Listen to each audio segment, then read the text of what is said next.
Bi sibiri juin kalo kile mugan ani seegin sanba fila ni mugan duuru foli bɛ aw ye faw sigiyɔrɔ la aw minnu bɛ k'an lajɛ Mali kɔnɔ Mali kɔ kan a y'aw bisimila Mali kunnafoni ka bamanankan kunnafoniyaw kɛnɛ kan. Kunnafoni daminɛ la an ka jamana ɲɛmaa Général d'armée Assimi Goïta ale kɔni ka Russie jamana kɔnɔna senabɔli olu kuncɛra mina a sigila ka na an ka jamana kɔnɔ ba Maliba mina a kunbɛn la aéroport international Modibo Keïta la fɛn min ye an ka jamana ministre ɲɛmaa général de division Abdoulaye Maïga o ni a cakɛ ɲɔgɔn fɛ.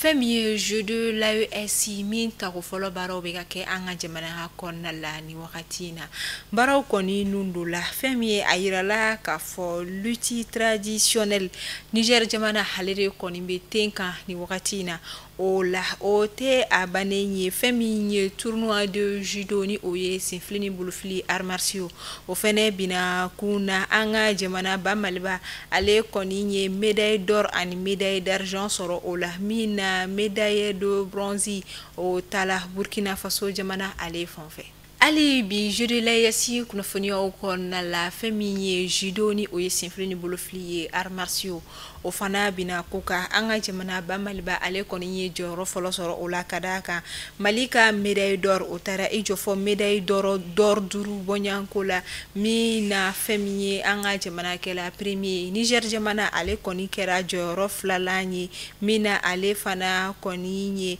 médaille d'or 3 sɔrɔ o la jɔyɔrɔ 3nan o kɛla Burkina Faso jamana ye judo ko ta fanfɛ. Ale bi jeu de l'AES kɔnɔna la Niger jamana fana ale fana kɔni ye lutte africaine jɔyɔrɔba kɔni sɔrɔ wa o kɔfɛ tir à l'arc fana a ye o jɔyɔrɔ fɔlɔ fana o sɔrɔ.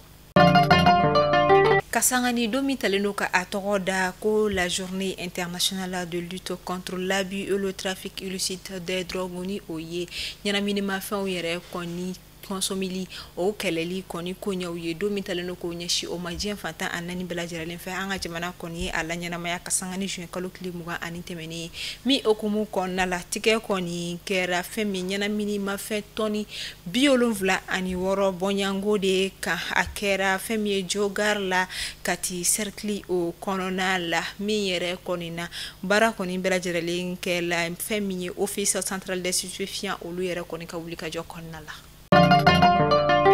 Tɛnɛdo juin kalo tile 23 sanba fila ani 25 o kɔni kɛra sexton maw ale ni Orange Mali mɔgɔw kɔni tun kelen do ka ɲɔgɔn sɔrɔ fɛn min ye sariatigiw kɔni ɲɛma olu ka kiri walima olu ka jaabi kunfɔlɔw yɛrɛ kɔni dili fɛn min ye an ka jamana sariatigiw yɛrɛ kɔni fɛ o kɛlen kɔfɛ ka kalo 8 kɔni kɛ kiritigilamaw yɛrɛ kɔni bolo bɛɛ lajɛlen kɔni bɛ ka i ka argument kɔni di walasa ka se ka i ka tiɲɛ kɔni ka o dayira fɛn min ye tribunal kɔni ye a yira ka fɔ ko olu kɔni fanga tɛ se ka kirin kɔni tigɛ min yɛrɛ kɔrɔna a ko na to ten to fɔlɔ. Demara yɔrɔ min bɛ ɲamanakaw fɛ yen ni o ye pomponnière de ɲamana ye Félicité Solar kɔni ye ka dɔn ka fɔ dɛmɛ ta ka ɲɛsin olu ma dɛmɛ minnu kɔni bɛ tali kɛ panneau solaire kɔnɔna ani ka taa se batterie lithium yɛrɛ ma walasa ka se ka u dɛmɛ yelenko ani fɛn min ye funteni ko ta fanfɛla fɛ. An bɛ taa Gawokaw fɛ yen ka sanga ni juin kalo tile 26 tɛmɛnen sanba fila ani 25 ka sanga ni an ka jamana ministre min ka baara ɲɛsinnen don maliden minnu sigilen don jamana kɔkanko ma ni o ye ministre des Maliens établis à l'extérieur et de l'intégration africaine ale kɔni ye soba dɔ kɔni kolobokari Gawokaw fɛ yen soba min yɛrɛ kɔni talen don ka a ɲɛsi fɛn min ye jamanaden minnu kɔni bɛ jamana kɔkan ni a bɛ fɔ olu ma ko migrants yɛrɛ olu ka koɲɛw ɲɛnabɔ yɔrɔ ma min na u bɛ se ka orienter yɔrɔ min na ani ka u assister yɔrɔ min na.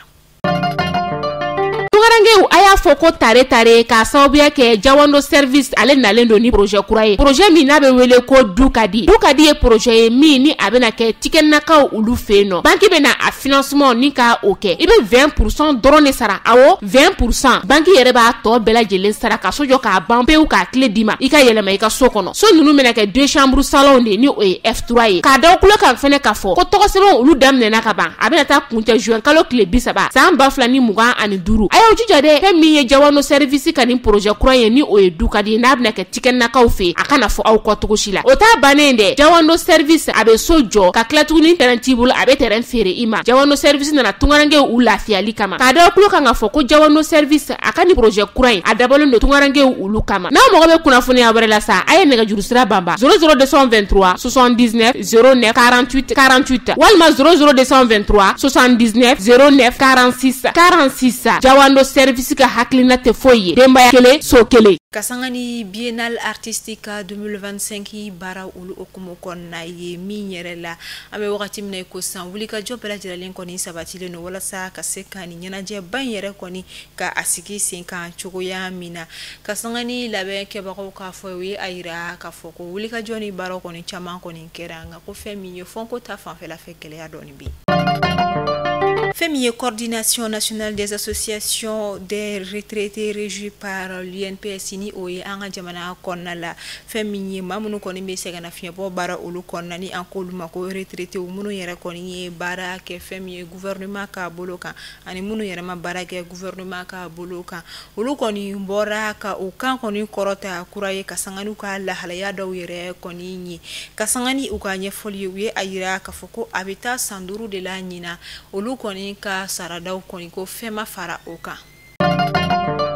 Alamsado temeni o koni ke la journée de l'ordre des pharmaciens du Mali o koni la nyana mayali koni anga jamana o konona la mi yere ya to femi anga jamana pharmacie barakelaw yere koni sigila ka masala kosobe mina yu dado femi intelligence artificielle ni oye IA ale yere koni be se ka ke sababu ye ka dekumi koni la si oluka barada yere o koni ma Ameta masina ka olu fe no campagne humanitaire de koni kera kasangani juin kalo kile muga ani worote meni alamusado campagne mi yere koni kunte do were yi wala sa kasega nyefoli ke ani kasega femi nye familial da koni yira masina dugu kono mako yere koni na kataraki o bana yere koni kumbe chuko oni afrakeli chuko yere koni na mi yere konna ayira la ka foko femi nye ni frakeli baro bela jeralen koni mina seka ke masina centre de santé de référence konna la ka adamine wakati mna ko sa fo kata ka se jouer kalo klinani natama mi yere la yira la ka foko consultation fo kata se opération ani suivement ko o koni mbena ke bela jeralen koni ye fufala ki wa shida bela jeralen koni beseki yira soro akono Anga jamana ministre nyashino seko ani donko mani uyo ministre de la culture du tourisme et de l'industrie hôtelière halika publika joni alika nyamadaw yere koni nye femi karo ka foka ikaw feno alamsa do juin kalo kle muga ani woro olu koni cadre d'échange bado koni sigi mi toko koni ko faso baro kene mi yere koni te do wore wala saka sika anga jamana seko ani a donko foka tagase maya ke choko ya nyuma oluma bonyo ani aramade tango olu yere nya foli ma chogo ya mina o koni te do foshi konna la wala sa anga nyina sa min talendo kadi seko ani donko tigla moma kaseka o lanyana maya ani kaseka sigi nyogo ya koni ka o kechogo nyuma ani ko sinsi anga sigida o konna la amunu kumega la jani wakati na mali kuna funi bolo sero fe ni be dansiki ke aga doko ku frontière kuna funi ola ama fawni ci akala mel ko yumana aw kambe anyo na were ala ka nga jamana basiki